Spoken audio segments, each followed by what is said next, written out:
Welcome to Chapter 8, Market Structures, for AP Economics Structured Independent Study. Back in Chapter 5, I had mentioned that we would be coming back to take a look at markets, and specifically how they're organized and what characteristics they have. This is the chapter that we do that. Here's our roadmap for study in this chapter. We're going to start off with taking a look at how markets organize themselves into larger organizations, if you will, or structures. Then we'll take a look at typical barriers to entry to any market. And then sometimes markets actually shift between those larger organizations or structures, and we'll look at the causes for this. And then we'll take a look at the role of government regulation and deregulation and the impact it has on both markets and the larger market structures. In this chapter, we will also look at the characteristics of the four market structures, and they are perfect competition, monopolistic competition, and that's an interesting phrase, monopolistic competition. Many people question it as being an oxymoron. If you're familiar with what an oxymoron is two terms that are in violent conflict with each other. And what we have here is a phrase, monopolistic competition, where the first word, the root, is in the word monopoly, which means one, and the other, competition, meaning many. So how can you have one and many? But we'll explain that once we get to looking at the characteristics of this structure. And then we'll look at oligopolies and a monopoly as a market structure. So let's get started. Market structures are a method of classifying and organizing markets. And when you do this, there are four major considerations to take into account. First, the number of consumers that are participating in the market, the number of suppliers that are participating in the market, the types of products and services that are offered by the suppliers to the market, and whether there are barriers of entry and what types of barriers of entry there may be to a market. These four things are the considerations that help us organize certain markets into larger group categories called market structures. However, to begin the classification process, you must also be able to distinguish between companies, industries, and markets. And here's a convenient way to do that. It's companies or firms that collectively form industries. And industries collectively form markets. And it's the markets that we then take and put into similar markets into market structures. Let's look at a couple of examples to illustrate the point. Here we have three companies that participate in an industry. It happens to be the agricultural industry. Now, the agricultural industry drives certain markets, one of which happens to be the produce market.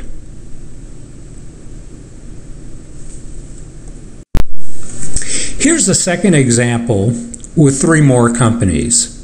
Some of these I'm sure are very familiar to you. They participate in the automotive industry. Now, the automotive industry has a number of markets within it, or it's associated with. The subcompact market for transportation, the truck market, and the SUV market as an example. Now, with both of these examples that I've provided, I haven't taken it as far as talking about then which market structure the markets are organized into, and we'll get to that here in a few moments. And before we take markets and put them into market structures and look at the characteristics, I want to first cover a couple of other concepts that I mentioned earlier when talking about the roadmap of our study in this chapter. The first is barriers of entry to any market. And there are three major potential barriers to entry of a market. The first is startup costs and expenses. And let me use the analogy of, let's say you had an idea to start a car company. Automotive companies are very expensive to start. You have a lot to invest in terms of assembly lines, materials, and so forth. They're very capital intensive. Unless you have access to be able to raise a lot of money to be able to do that, that's a major barrier to you getting a car company up and running, the startup costs. A second potential barrier that people run into quite often is skills and knowledge. And let me continue on with the car company example, if you will. Let's say you happen to be an engineer and you happen to like cars and trucks an awful lot, and you have a great idea for a new type of car or truck, and that is the impetus for you to be looking to start your own car company. But because you are an engineer and you might have a great idea, it doesn't necessarily mean that you have expertise in all the other areas that would be needed to run your car company. For example, manufacturing and finance and marketing and sales. And a lot of times people find it difficult to find the right skills and knowledge in people to join the organization and get it up and running. So that winds up in some cases being a barrier to entry as well. The third barrier to entry has to do with patents, or particularly property rights. And again, let me continue with my analogy of a car company. If you had a particular idea for a type of technology unique to the car that you wanted to build, and you find out that somebody else owns the property rights, or in other words, had the idea before you did and patented it, you would be prohibited from using it, and that obviously would be a major barrier to you getting your company up and running. Again, before moving on to examine each of the market structures themselves, I want to cover yet another concept that I had mentioned earlier, and that's the things that can cause markets to actually shift from one structure to another. And it basically boils down to three things. Here's the first one. It's a concept that was introduced by the very famous economist in the early 1900s, Joseph Schumpeter. It's the concept of creative destruction. It's actually a dynamic process that works in the marketplace. It's when entrepreneurs enter a market with innovations that wind up significantly changing the products and services within that market, or actually creates a new market, and also potentially how business is conducted within the market. And Schumpeter said, and this is very true, this is how capitalism works best and how long-term economic growth is promoted and sustained.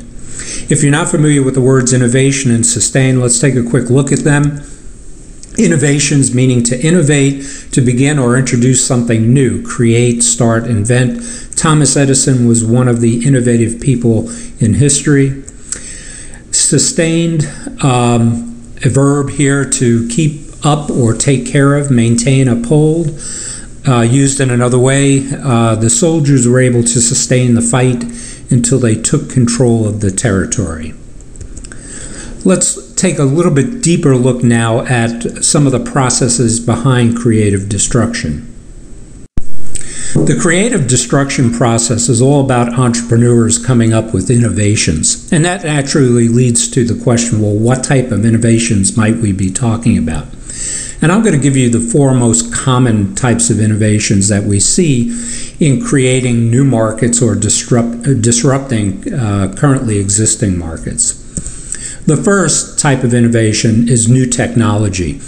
This probably isn't a surprise to you. A classic example of this is when the microprocessor was invented in the mid-1900s. It actually spawned a whole new set of markets in the information age in general, computer systems, communication systems, and the like, a classic example. I also mentioned Thomas Edison a few moments ago. Think about his technological creations also spurred new industries and created new markets during his time. Second would be new products. Now, many times new products are associated with the innovation and new technology, but not always so.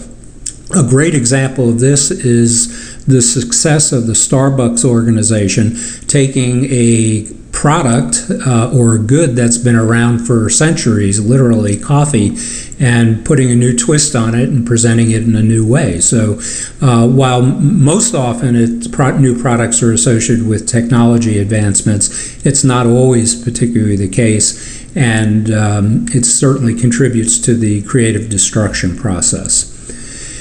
New marketing ideas to take advantage of changes in what we call demographics, which are the characteristics of populations that are used to identify markets. I'll go back to the Starbucks example here. Here we had a combination of a new product idea, repackaging coffee in a different way, but it was also based upon new marketing and because of changes in demographics in our society to take advantage of promoting the new product.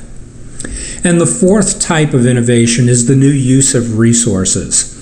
Many times this too is associated with the creation of new technology. A great example of this was when the car was invented, the combustion engine found a new use of the resource of petroleum, from being a lighting and small heating resource to actually promoting the development of the transportation industry throughout the world. Here are a couple of other quick and fun examples to look at of creative destruction in action. And we'll do them simultaneously here, looking at technology and products on one side and changes in marketing and demographics on the other side a little bit. And, there was at one time that we got our music or played our music on record players with vinyl records and so forth, and that dates back a long time ago. And also we had, with some advancements in technology associated with this, availability to go and rent videotapes from organizations like Blockbuster to watch a movie.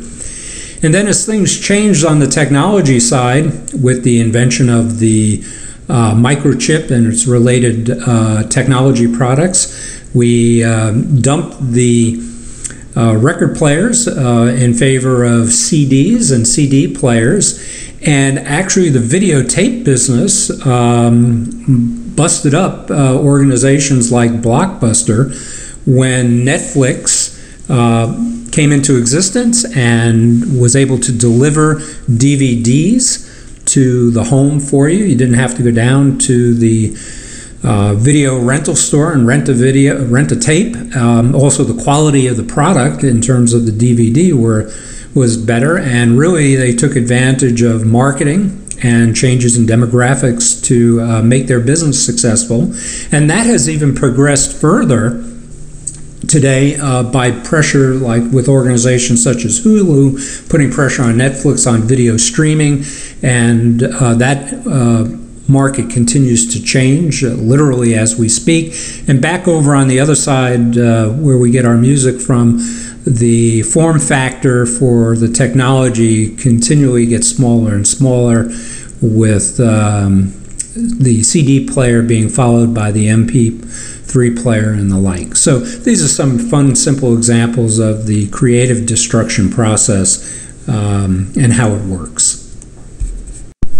The two other things that can cause a market to shift market structures is when the government either gets into or out of the act.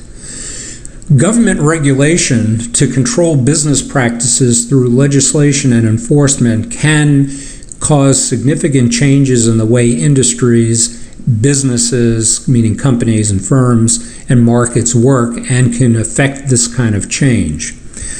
Also, when the government gets out of the act through deregulation, where they remove business restrictions either on an industry or firms, and that usually occurs as a result of either an industry change or more commonly a technology change coming about where the regulation is not needed. The deregulation happens far less than the involvement or the regulation side. And we'll look at these more as we move through our chapters in our study. Now it's time for us to start looking at the details of the four market structures, and we're going to start with perfect competition. However, before I give you a working definition of a perfectly competitive market, let me make a recommendation to you. If you haven't tried grilled corn, do so. It's one of my favorite barbecue items, and it's great. So here's your working definition for a perfectly competitive market. It's a market structure with a very large number of firms or businesses producing essentially the same product. For a market to be considered perfectly competitive as a market structure, four conditions must be met. Here's the first. Hundreds or thousands of both producers and buyers must be participating in the market. Secondly, the producers supplying product to the market offer identical products. We call them commodities. A commodity is a product that is considered generally the same no matter who produces it or consumes it. And third, buyers and producers in this market are well informed about the products. The fourth condition that must exist for perfect competition is that the producers must be able to enter and leave the market freely, and there should be very few barriers to entry to the market. Now, perfectly competitive markets have three characteristics. Here's the first one. Efficiency. They are highly efficient markets, and that's because of the enormous amount of competition within the market. It keeps prices and production costs low.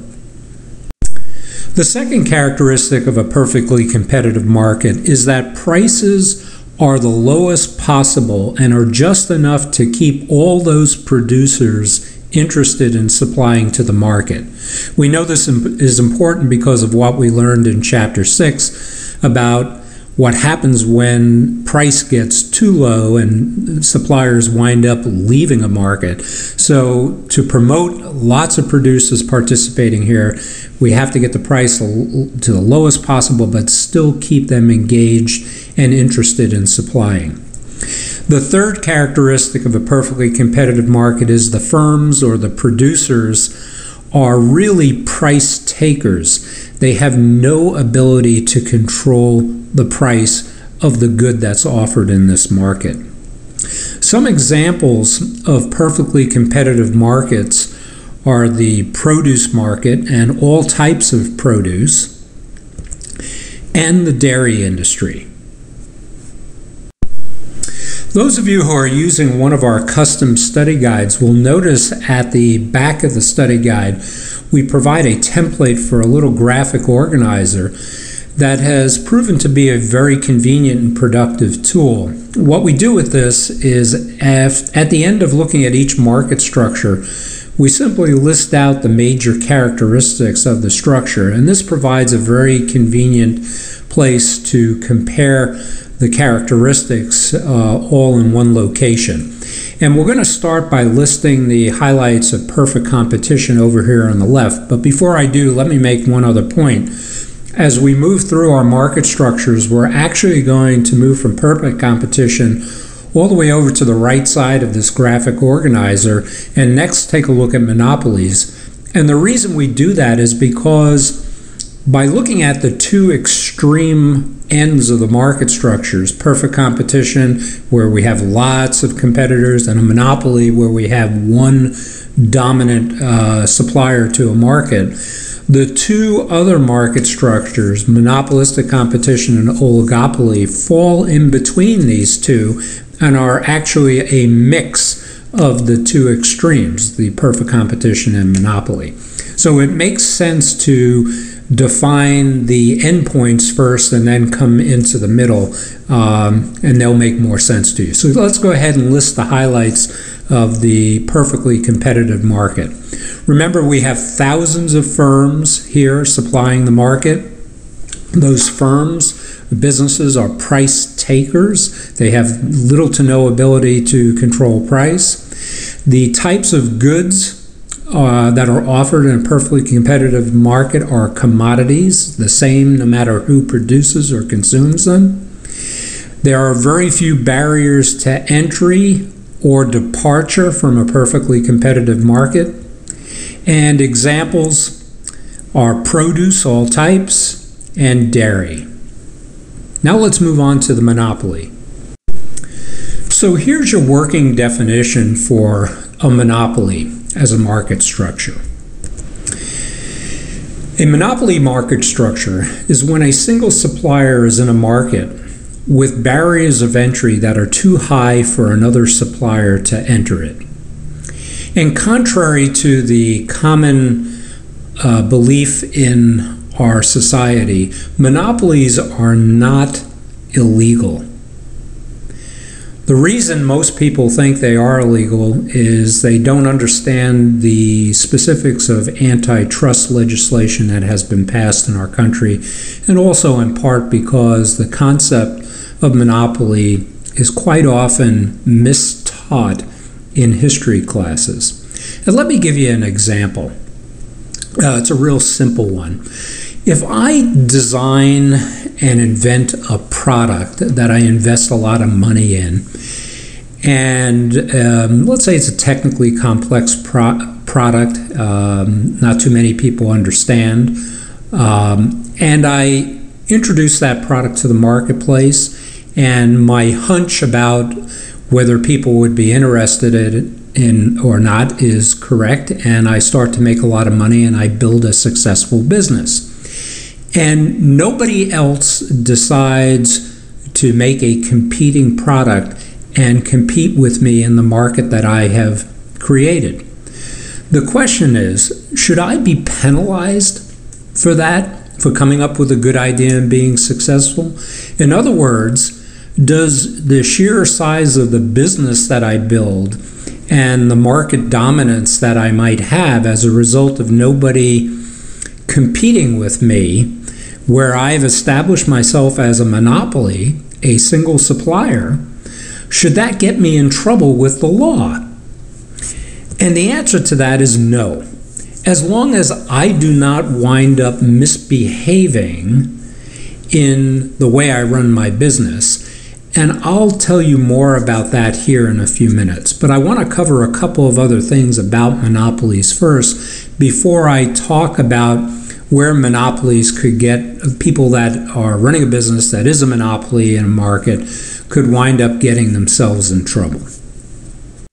As I mentioned a moment ago, before I explain how monopolies could potentially get themselves in trouble, I want to cover a couple of other concepts with regard to monopolies that you really need to understand. And here's the first one.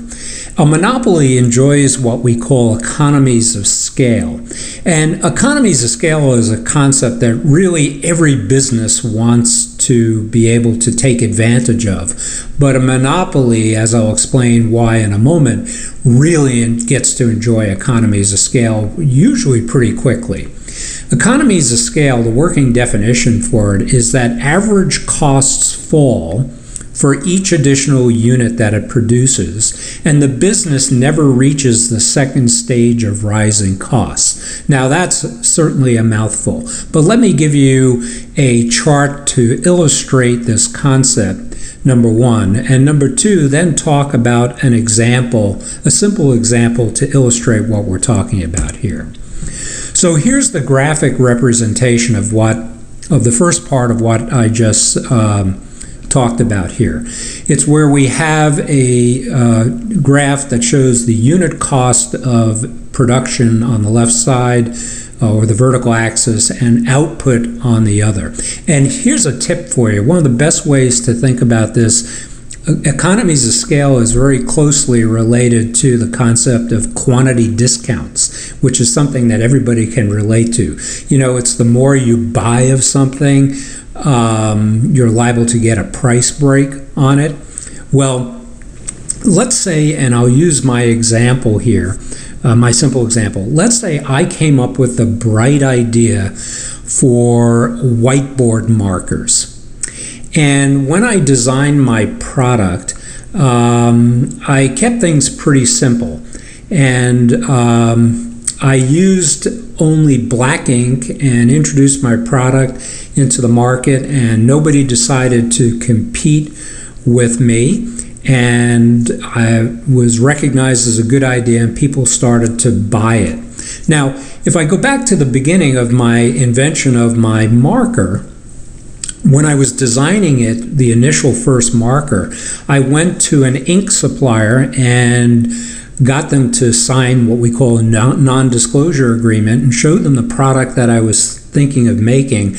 And I wanted to order ink from this ink manufacturer, and I was looking for a price for the ink. And what I'd like you to think about for a second, if I told the ink supplier that I was only going to make 10 of the whiteboard markers, do you think I would get, and therefore only order a gallon or two of ink from him, do you think that he would have given me a price break? And I think you know the answer to that: probably not.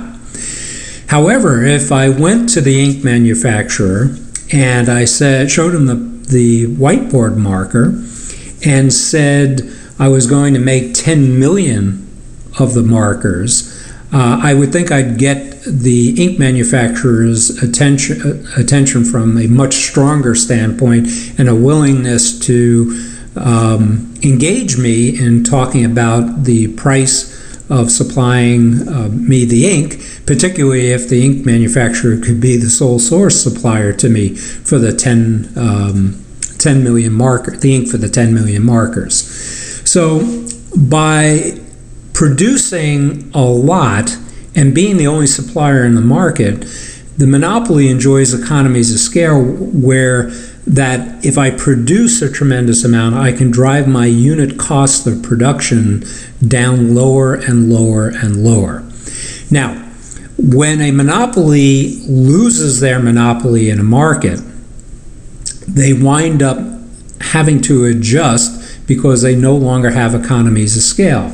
Let's say that somebody sees what I'm doing in the market and decides to compete with me, and they do something like enhancing the product by now offering colored whiteboard markers where I was just offering black. Now, that's going to put a burden on me, because for me to compete effectively and be able to offer colors, which I would have to do competitively, it's going to force my cost up, because I'm going to have to now buy volumes of different colored inks. So by losing my monopoly, I would wind up reaching what we call the second stage of rising costs. Still have a competitive and profitable business, but I don't have the economies of scale that I once had when I was a sole provider in the market. Next, we're going to take a look at the 4 types of monopolies that exist. 2 of the 4 types occur as the result of the normal conduct of business in our economy. And the other 2 are government created and regulated, supposedly in the public's interest. And most citizens are not used to thinking about monopolies in relationship to them being government created. But I'll explain the concepts here in a moment. Let's first take the 2 that are created as the result of normal business conduct. The first is what we'll call a normal business monopoly, usually achieved by inventing something new and creating or capturing a market. A good example of a normal business monopoly that has been created would be Microsoft in the operating system software business for computers. A second business-created monopoly is a business-created sub-monopoly called a franchise. We'll look at the details of franchises a little bit more in Chapter 9 when we look at business organizations and explain how franchises work. But technically, a franchise is given to somebody to run a business in a defined geographic area, and they have all the rights to that business, meaning marketing, logo, and the company concepts in that defined area. Now for the two government-created and regulated monopolies. And we'll start with the patent. A patent is a license that gives an inventor exclusive rights to sell their idea for a period of time and obviously make money on it. A license, as a subset of that, is a government-issued right to do something. Now, a patent is really important from a number of perspectives, but first let me give you an example of how patents work from a monopoly perspective. And the best example I could think of is talking about the pharmaceutical industry.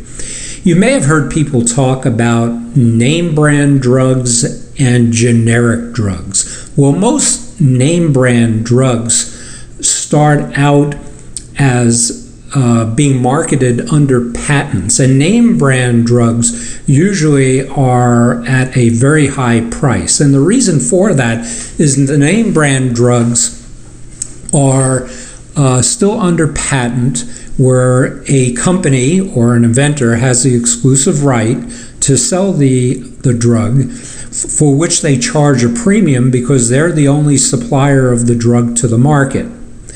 Now, these exclusive rights last for a period of time, and that varies by the type of business and the industry.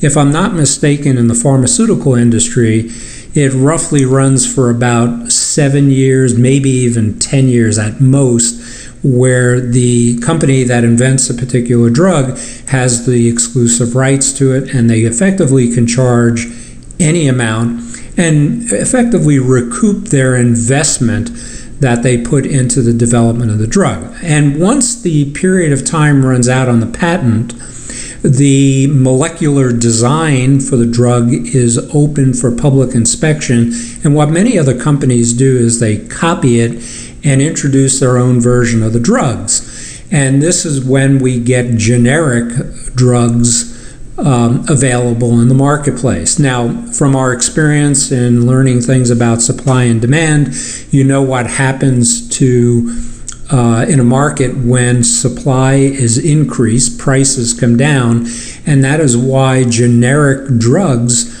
are offered at lower prices than name brand drugs. It relates to the patent protection and the monopoly rights given to the inventor.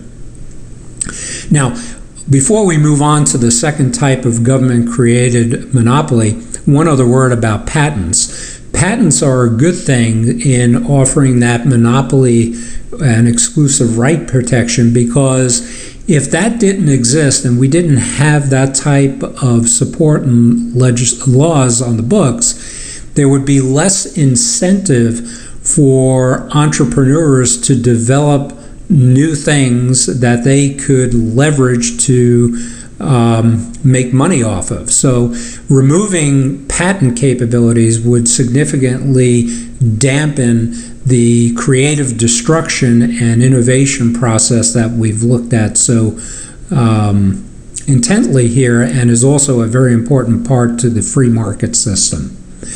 Okay, the second type of government created and regulated monopoly is something that's called a natural monopoly.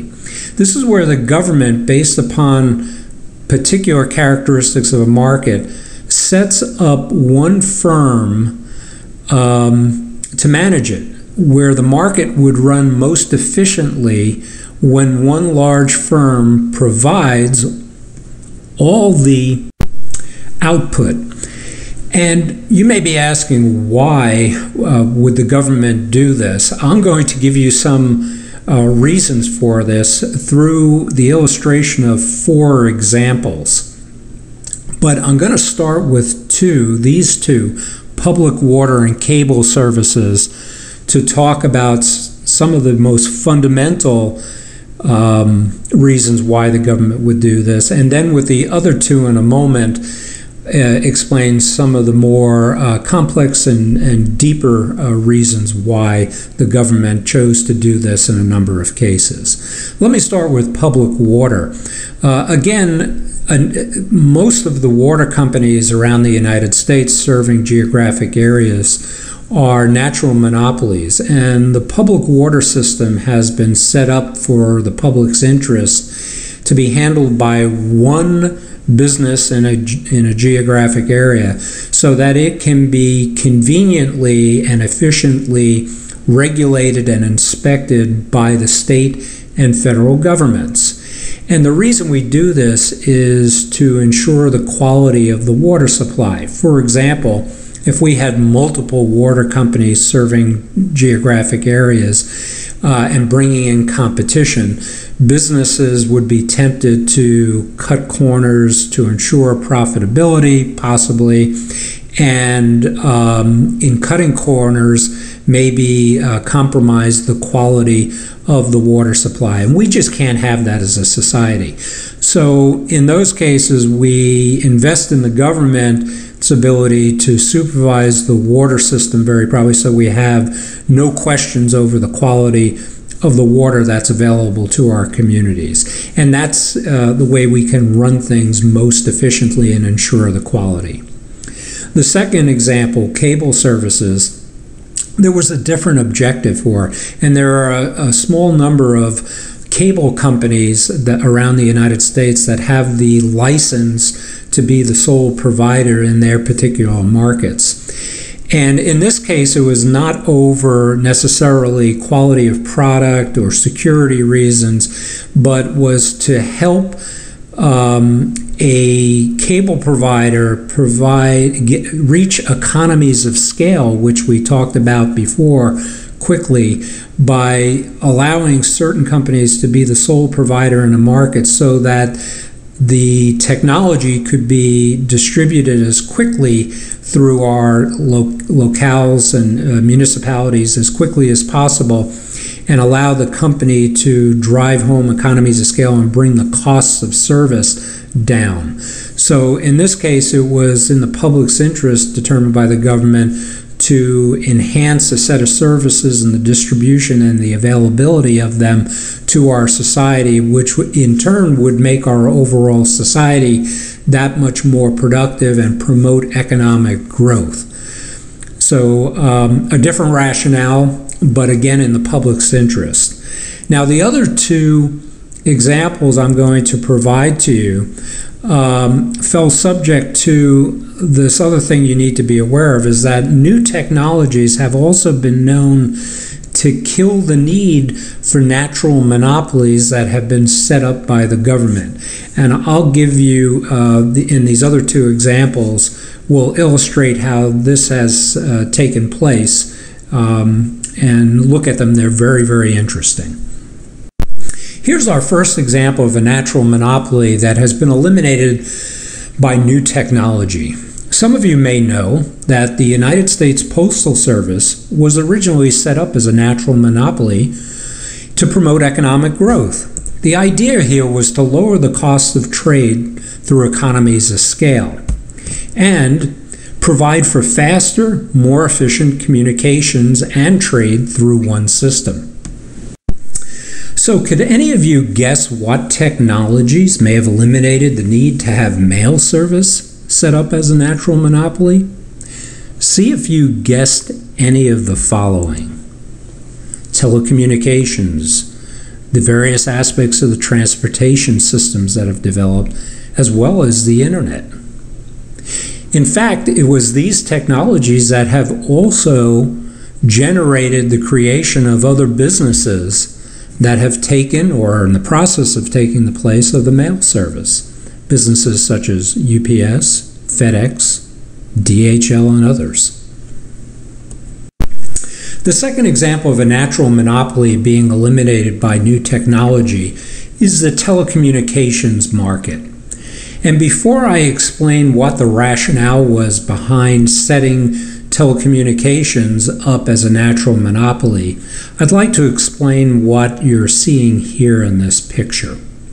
And I'll go back to the late 1800s when Alexander Graham Bell invented the telephone. What a wonderful invention. It had enormous benefits that was able to provide to people personally in terms of communication and contact with family members, and also businesses in terms of being able to reduce costs by communicating with suppliers as well as customers.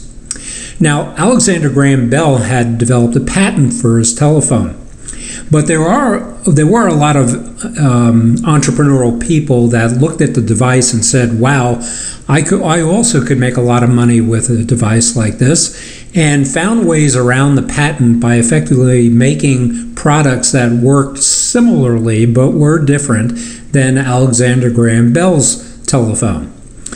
And a little problem arose with some of those other products in that they didn't necessarily work in conjunction with the other telecommunications products available at the time. In other words, we wound up having separate systems in many cases that wouldn't communicate with each other. Now, the telecommunications business took off, and a lot of people bought telecommunication services and telephones early on. But eventually, and I should say, that helped promote a lot of economic growth. But eventually, they reached a point of diminishing returns in that if you needed to communicate with a lot of people, you may wind up needing to have a number of different types of access to different types of telecommunication systems and products. And that eventually became cost prohibitive. So in the long run, it became more complex. And as a result of systems needing their own support structure and not communicating with each other, and in some cases, businesses having to have more than one, we had situations develop in our cities that look very similar to this picture, where we had multiple lines for different services being run to different locations. Now, in addition to this, as you can see, this looked like a very complex environment. This also wound up creating potential public safety hazards, because picture this, if you will.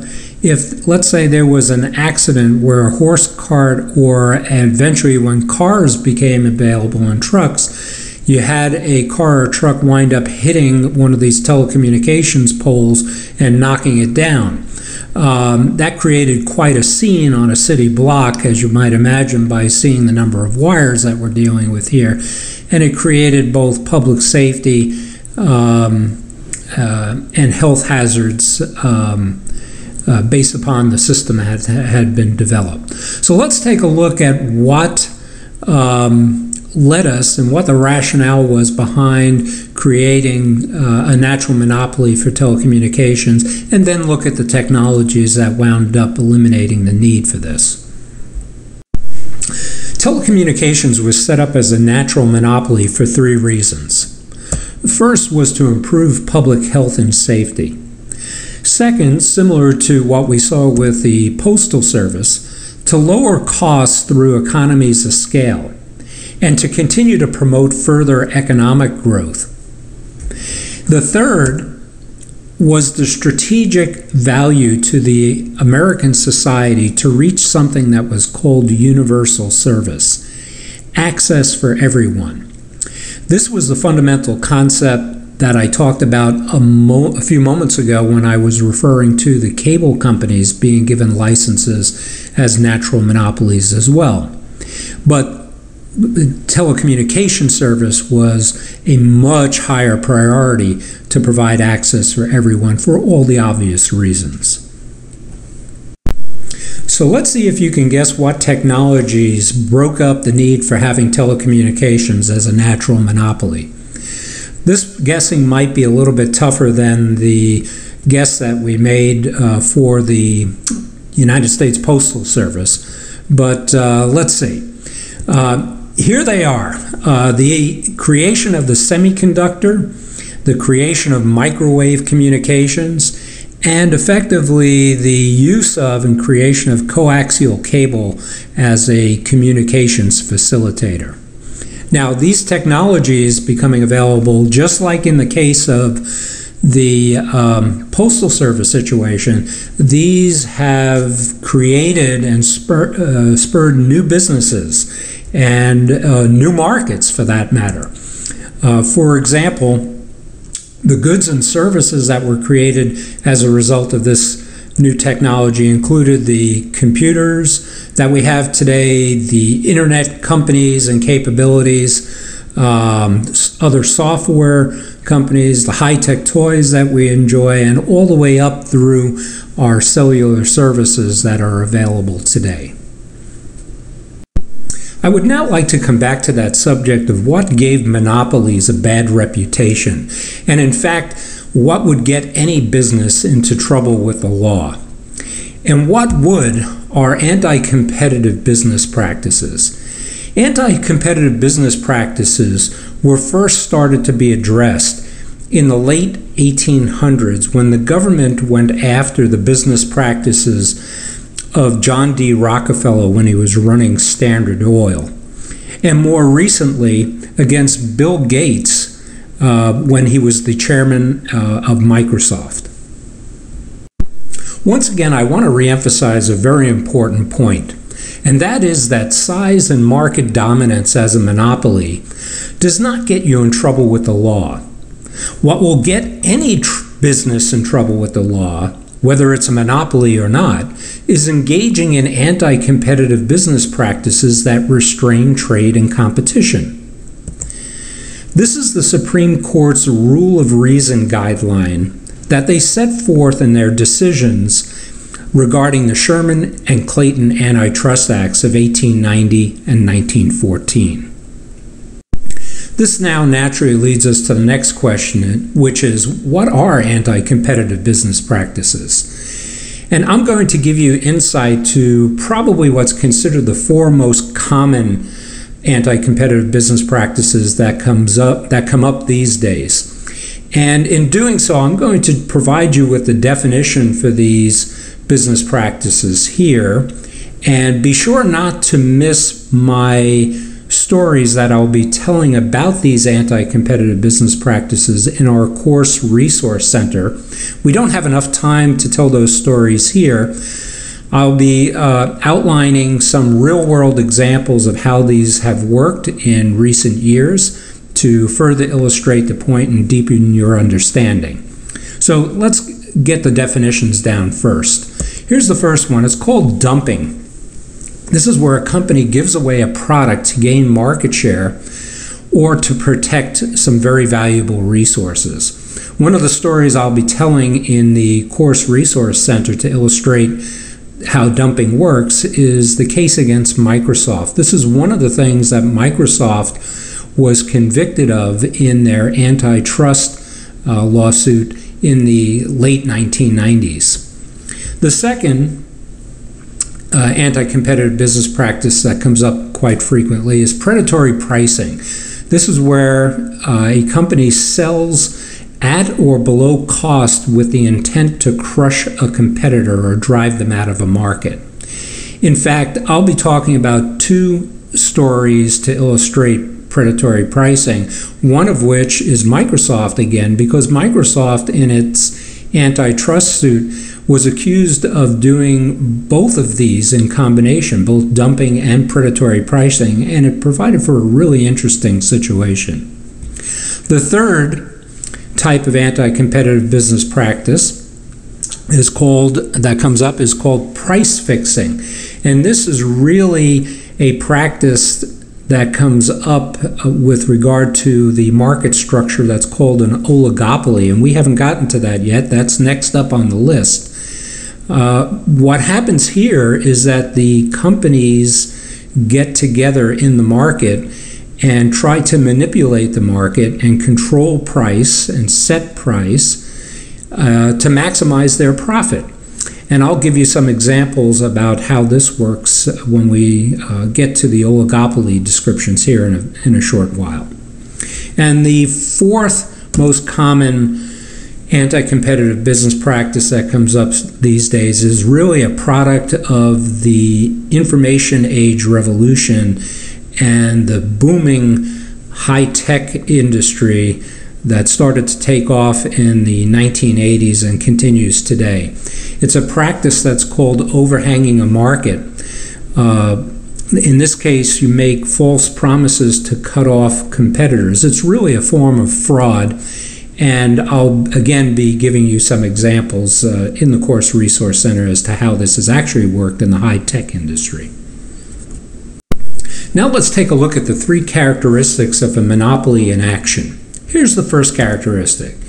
Even if it does not engage in anti-competitive business practices, because of the uniqueness of its product offering, a monopoly probably has market power, which is the ability to control prices in the broad sense of things, and market output and limit competition by their dominance in the market. The second characteristic is that a monopoly will produce fewer goods at higher prices to maximize their profits. We commonly call them price seekers. A great example of this, again, is Microsoft. Once they develop a new operating system version, their cost of production comes down dramatically, and they really can take advantage these days of economies of scale in producing and distributing their operating system software. But because they're the dominant player in the market, and the fact that I think it's upwards of 98% of computer systems still run off of the Windows operating system, they can charge a premium for their product, and they do. As a matter of fact, I'd like to say they try to seek what the maximum pain threshold is for consumers in buying their product in terms of a willingness to pay. So there are certainly price seekers in an effort to maximize profits. The third characteristic is that monopolies make good use of what we call price discrimination, which is charging different prices to different groups of customers for the same product. Because monopolies have such enormous flexibility with regard to profit and therefore pricing, they want to make sure that no stone gets unturned in their dominance over submarkets, if you will. So in many cases where there's price sensitivity, and I'll use Microsoft as an example again, they want to dominate also in the education submarket, and the education submarket is more sensitive to pricing than other businesses. So they offer certain educational discounts on their operating software products and exercise price discrimination to make sure that they capture that submarket completely. Now, there are three requirements for price discrimination to work, to be able to work. First, you obviously must have the market power to exercise this. Second, it's very helpful to have distinct customer groups, such as the example I provided, like targeting education. A third requirement is that, and this is a real important one, particularly in certain businesses, for example in high tech, it must be difficult to resell the goods that are provided. This can be affected through licensing and a few other ways to do it. Otherwise, the whole concept behind the price discrimination doesn't work. If you're giving a group a quantity discount or a certain discount because of price sensitivity, and then that group can go out and resell your product, it kind of defeats the purpose. So whatever product or service you have must be difficult to resell. This now brings us to an end of our look at monopolies, and those of you who are using the custom study guide can go to the organizer that we provided as part of the package, and we'll populate out here the highlights of our monopoly market structure. Remember, here we have one firm in the market that dominates it. They are price seekers. There are usually big barriers to entry to these markets that the monopoly dominates. They take advantage, more so than any businesses, of economies of scale. And an example for a natural monopoly would be public water, and a traditional business monopoly that happens naturally in the market and the economy would be Microsoft. Let's now move on to monopolistic competition.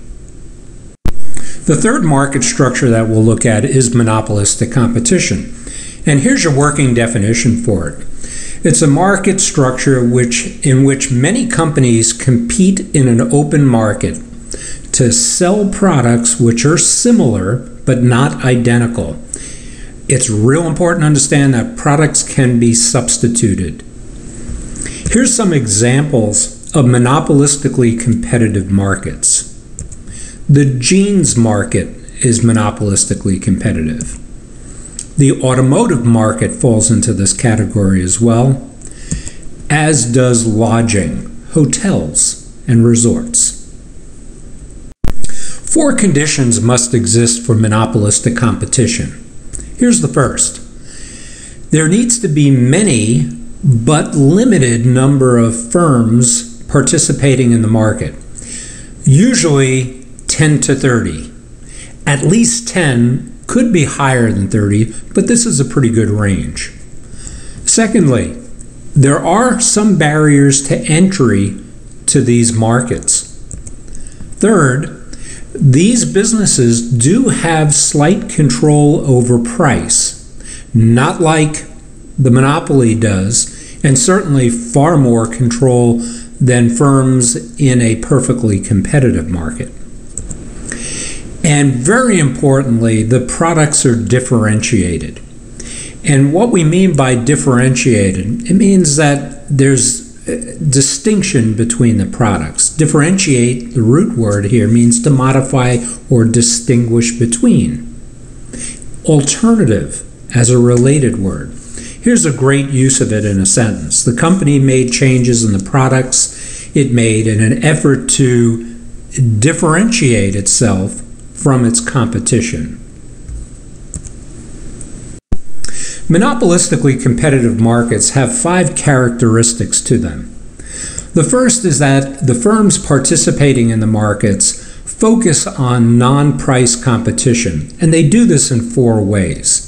As I illustrate the 4 ways, let's use the automotive market as an example. The first way is that they compete based upon physical characteristics of the product, what they look like. I think it's no surprise to you that the car companies put an awful lot into distinguishing how their product line looks from their competition. The second form of non-price competition is actually based upon location.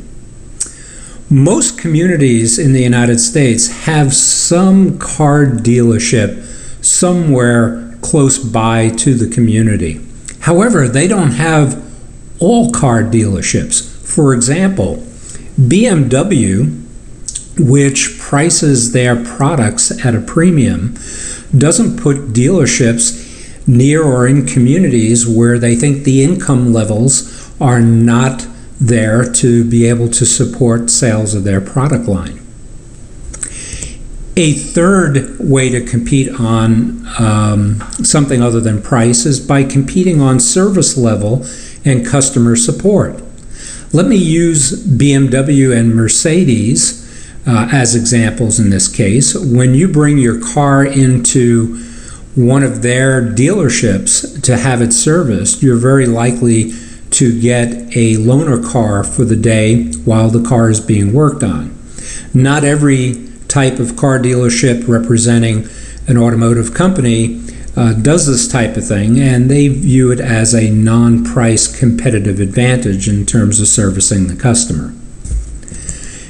The fourth way is through advertising, trying to build image and status rather than competing on price. I guess the simplest example of this would be, if you can recall, when you've had the television on or listening to the radio, if you've heard an ad for a BMW or a Mercedes dealership, I don't think I can recall ever anywhere in any of the ads that I've ever heard or seen where price of the product is mentioned.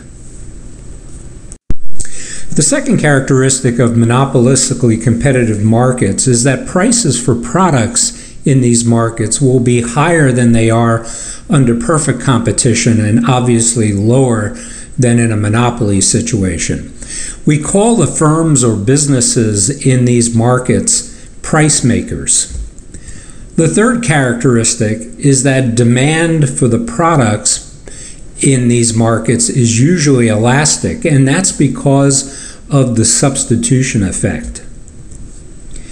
Market output in total for these markets falls between the volume that's produced in perfect competition and what's produced in a monopoly market. An example here is we certainly produce more ears of corn as produce than we do cars, but yet we produce more cars these days than we do software packages. And the fifth characteristic is that firms generally have more profit margin flexibility than in perfectly competitive markets. This relates back to the businesses being price makers. This brings us to an end of our look at monopolistic competition as a market structure. And again, for those of you using a custom study guide, if you go to your summary organizer here, we'll list the highlights of that particular market structure. So in monopolistic competition, we generally have 10 to 30 firms participating in the markets. The businesses or firms in the markets are price makers. They do have some control over price. There are some barriers to entry. Some of these markets contain rather large businesses where significant investments need to be made to get into the business. And a real key here is that products can be substituted, and the firms in these markets work hard at differentiating their products. And a focus is on non-price competition. We talked about the characteristics of that and some examples, or an example of a monopolistically competitive market would be the automotive market. Let's move on now to the fourth market structure, which is the oligopoly. Our last market structure to look at is an oligopoly. An oligopoly is a market dominated by a few large firms that are very profitable organizations. In fact, this market structure looks more like an imperfect form of monopoly. Oligopolies have three characteristics. First, although there are usually only 8 to 9 at the most firms participating in the market, 4 to 5 of the firms usually produce 70 to 80% of the market output. Price competition in an oligopolic market is avoided at all costs. In fact, if one of the firms starts to engage in price competition, it will create chaos and lead to a very quick death for the firm. And lastly, the third characteristic, these are usually very large businesses with very unique product or service offerings. And based upon that, things like licenses, patents, and in many cases very high startup costs come into play as a characteristic for the firms. Let's take a look at some examples of markets that are oligopolies. We'll start with personal computers. When you stop to think about it, you could probably count on one hand the major players that supply 70 to 80% of the market output for personal computers. I suggest maybe Dell, HP, Apple, Lenovo, and then we really struggle after that to think of, the dominant suppliers to the market. So personal computer certainly applies.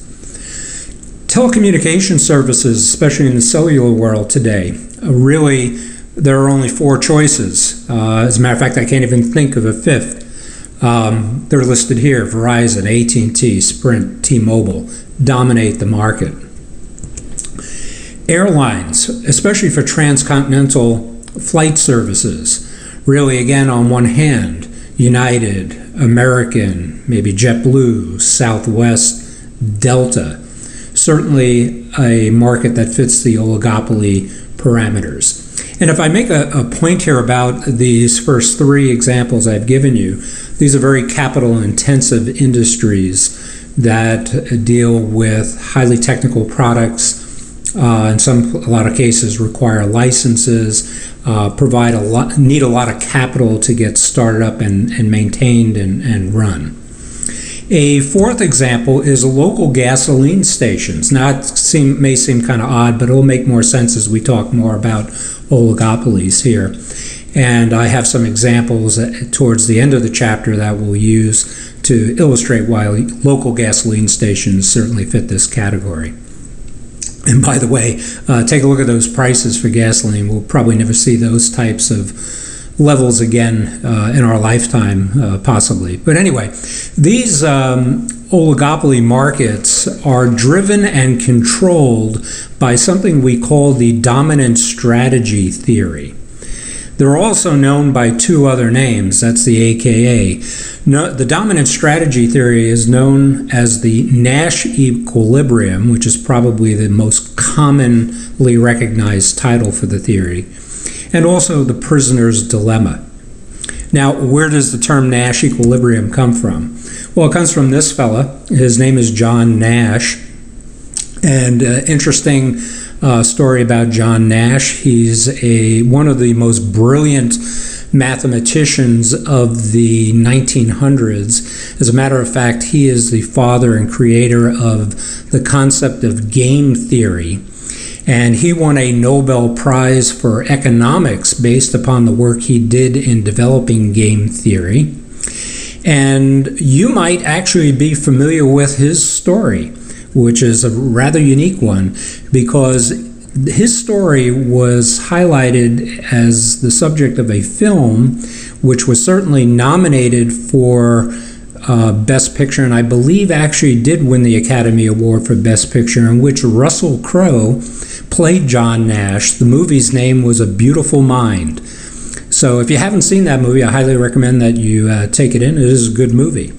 But back to game theory and the Nash equilibrium and the dominant strategy theory. Here's a working definition for the theory.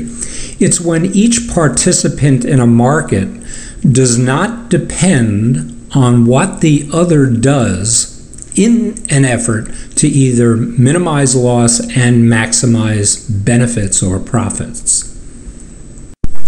Earlier in the chapter, when we were looking at anti-competitive business practices, the third one that we looked at was price fixing. And it's price fixing that comes up most often in markets that are oligopolies. And it's how the firms in those markets wind up getting themselves in trouble. When the firms in the market gather together to price fix, they're effectively creating a trust. What a trust is, it's formed when firms work together informally. They don't announce a specific structure or organization to engage in collusion to do the price fixing or bar competition in some other way. If you're not familiar with the word collusion, it's a secret agreement between two or more persons for a deceitful or illegal purpose. Synonyms are plot, scheme, related words, deceive. Here it's used in a business sentence. The accountants and company executives colluded to cheat the stockholders. Now, a lot of times, the formation of trusts for collusion purposes to do things like price fix or bar competition are very difficult in many cases to pin on the firms that are participating in this. And I'll give you an example of one where it has been supposed that there may be a trust going on but never proven. Many people in the high-tech business believed for a long time that there was something called the Wintel Alliance, a unholy, if you will, trust that was established between Microsoft and Intel to bar competition from the market, where Microsoft was optimizing its software to run best on products that use the Intel chipset technology. And while this was actually in some cases demonstratable, they were never able to pin a trust formation on Microsoft and Intel. So a lot of times this is a very, very difficult thing to pin on the companies. Now, an organizational form that's also illegal under the Sherman-Clayton Antitrust Acts in this country is the formation of cartels, and they're closely associated with a trust in the sense that a cartel is really a trust, but it's out in the public. A cartel is a formal organization that publicly announces that it's going to do price fixing and production fixing.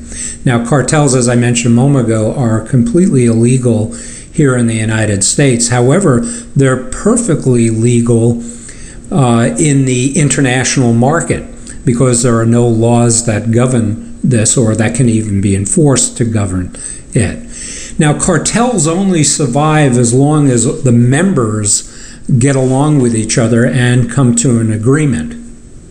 Probably the most famous example of a cartel is OPEC, which is the Organization of Petroleum Exporting Countries. Now, in this case, we're not talking about specific businesses or firms forming the trust or cartel, but actual countries that have state-owned oil companies or oil production facilities that have banded together in a formal organization to set world prices for barrels of oil and production levels.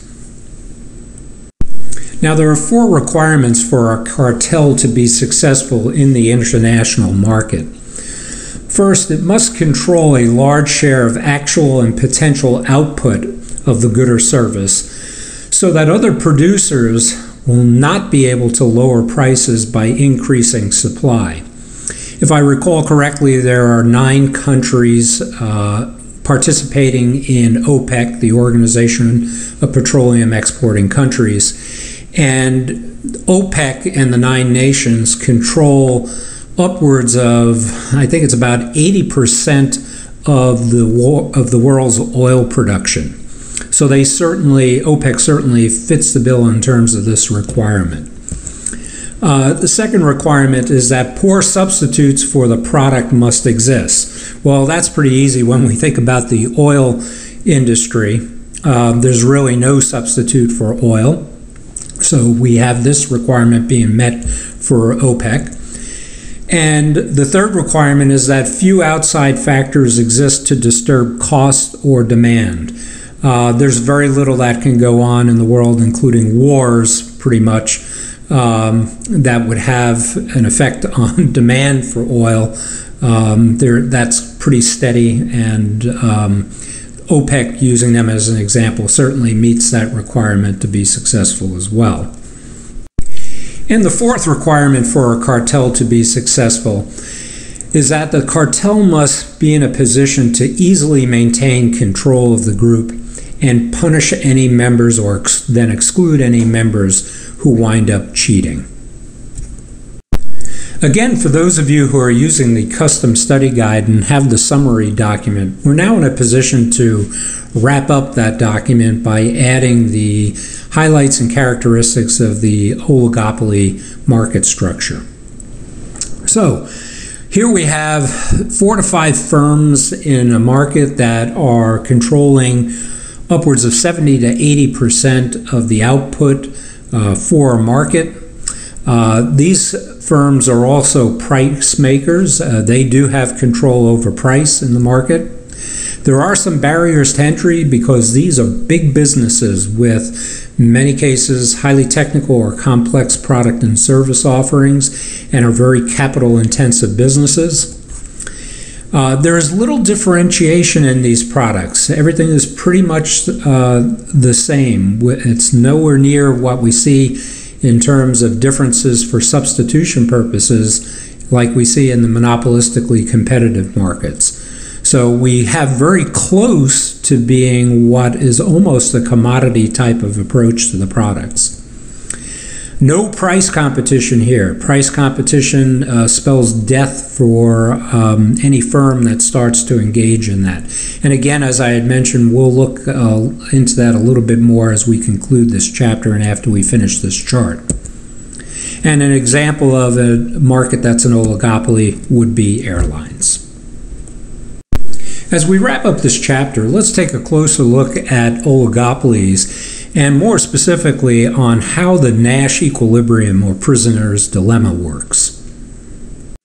As we have seen, oligopolies involve the unspoken interdependence among a few firms to control a market. A good way to study oligopolies is to use game theory. And what is game theory? It's a study of behavior that involves a series of strategic moves and counter moves among the rivals. And the game theory most useful for the study of oligopolies is the prisoner's dilemma. I'm sure that at some point in your life so far you have taken in a law enforcement program on television. And I'm sure you've noticed that when the authorities have suspects in custody, they always interrogate them separately. The reason for that is the authorities know and believe in the dominant strategy theory, and it usually always works out for them. So let's look at this situation, an example here. We have two thieves, let's say, that are caught near a crime scene, and the police are going to interrogate them separately. And so far they have a little bit of evidence on the two thieves that will wind up having them serve some time, but they know that there's more behind the crime that was committed, and they want to interrogate the two thieves to see if they can get more out of them or get other people identified who may have been involved. So the question is, will the two thieves squeal on each other and the bigger picture, if you will, or actually clam up? And we can predict this using the dominant strategy theory or the Nash equilibrium, and also by using a little chart that we call a payoff matrix. So let's say one of the thieves' names is Jerry, and Jerry has two options. Either he can confess or clam up. And in the other room being interrogated, we have Ben, who's faced with the same two options: to confess the larger participation and all the other things regarding the crime, or to clam up. Now, let's say one of the options is that for each of the thieves is to clam up. And based upon the evidence that the police currently have, they may wind up getting only to serve 1 year's worth of time in jail based upon the evidence that they currently have. But we have the question here, is there any honor among thieves, especially when you're being interrogated in a separate room? How does Jerry know that Ben is really clamming up and vice versa, or giving up Jerry and cutting a deal with the authorities? Now, what do we mean by cutting a deal? For example, let's say if Jerry confessed to the larger crime and cut a deal with the authorities to only do 5 years, but Ben didn't say anything, Ben could wind up serving 10. And vice versa. If Ben were to clam up, Ben were to confess and Jerry clam up, Jerry could be on the receiving end of the longer sentence. So with this type of situation, it's really in the best interest of both parties for the most optimal outcome If they can't be sure that the other one is not adhering to the agreement, if you will, to clam up, to both actually confess and cut a deal. So in summary, if you really believe that there is honor among thieves, the choice would be obvious. They would both clam up. But stop and think about this for a second. Why do we have a witness protection program in the United States? It's because there is no honor among thieves. The reality is that's why the best strategy is to confess, is to use the dominant strategy equilibrium. Again, that's when each player does not depend on what the other does in an effort to either minimize loss and maximize benefits. Hey, guess what? There's really not much honor among business people either, as sad as that might seem. It just proves my old philosophy about what makes the world tick: power and money. Watch. Here we have two oil companies selling gasoline in a small town. This is commonly known, by the way, as a duopoly. What should the price be to maximize profits for the two oil companies? Well, we can use our payoff matrix again, focusing this time on profits, and showing the options available to the two oil companies. Obviously, setting low prices would mean less in profits, and setting high prices, obviously, more. So, if the two companies were to set a high price, but not talk to each other, well, that would be fine. Then they would, set a price that's relatively high and they'd make profits. But remember, they cannot work together to secure this. If they do, they have formed a trust and are price fixing, and that's illegal, and they'll wind up going to jail. Now, if one of the firms decides to set a low price, what's going to happen is that they're going to garner more business and make more money than the firm setting the high price. So in this case, we have Exxon setting the low price and making bank in the market, if you will, at Shell's expense. And obviously, if we had the reverse situation, the numbers would be different. What happens most often, because they cannot work together to set the prices, is that they come somewhere in between in terms of low prices for the market, still making a reasonable profit. So this works in a business environment where we have an oligopoly situation as well.